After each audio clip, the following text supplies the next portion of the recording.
I walked naked into Sir Solomon's temple. No crown, no veil, no robe of light, just skin scarred and salt-streaked, and a soul that had forgotten how to kneel. The pillars of Jochin and Boaz did not tremble, but the silence between them hummed, not with judgment but with memory, as if the stone knew me before I named myself. There was no priest to guard the ark, no incense to cloud my guilt, only cobwebs strung like sutras across the throne of the absent God. I did not dare sit. I stood trembling,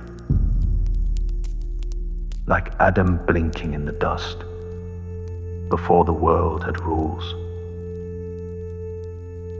And yet something in that holy hollow welcomed the weight of my shame, not to erase it but to echo it, to let it resonate through the temple like a bell. There are thrones we enter naked, not to conquer but to remember. God never asked for clothes, only honesty.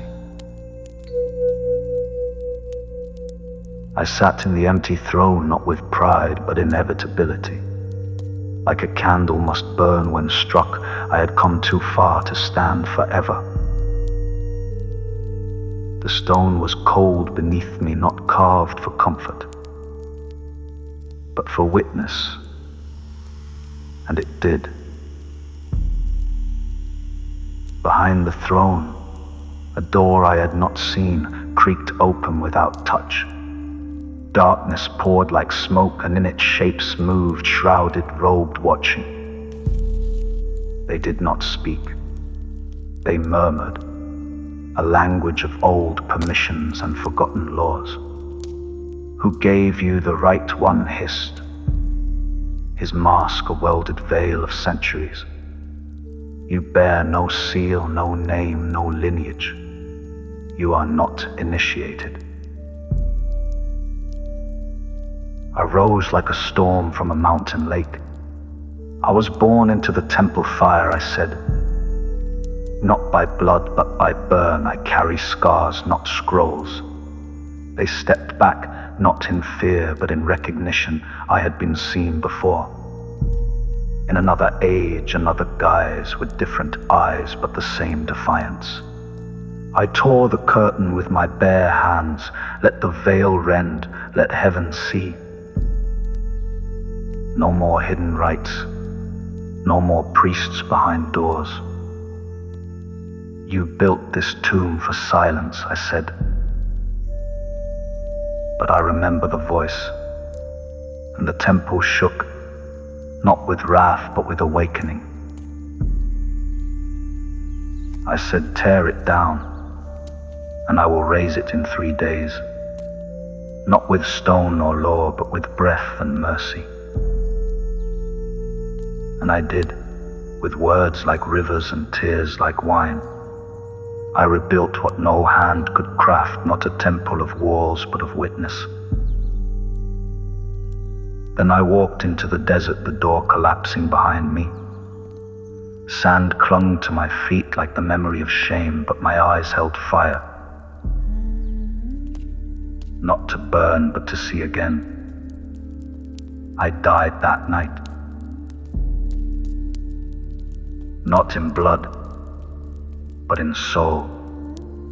I fell beneath the roots of the world, into the echoing dark, where time forgets its own name, the place where forgotten prayers settle like silt, and broken voices sing with hollow throats. For 3 days I stayed among the shades. No light, no touch, just memory. Layer upon layer of all I had ever hidden from myself. Each shadow that passed me wore my face at a different age. Each asked no questions, but watched with eyes that had already wept. There was no comfort, only the unmaking thread by thread until nothing was left but stillness and the faintest pulse. Then came the crow. It landed on my chest, black as the breath between dreams and cawed once. That cry tore through the void like a promise not of glory, but of return. And I rose not in radiance, but in truth. I walked again, not to find God, but to be no longer afraid of being seen. I wore no robe, only ash, only breath, only the name I gave myself when I remembered who I had always been. I had been to the throne and sat. I had walked through the door behind it. I had spoken with the shadows and tore down their temple. I had died, waited, listened and rose. And now I walk among you, not to teach but to remind that the only true temple is the one you enter naked, and the only true resurrection is when you return, wearing nothing but your own light.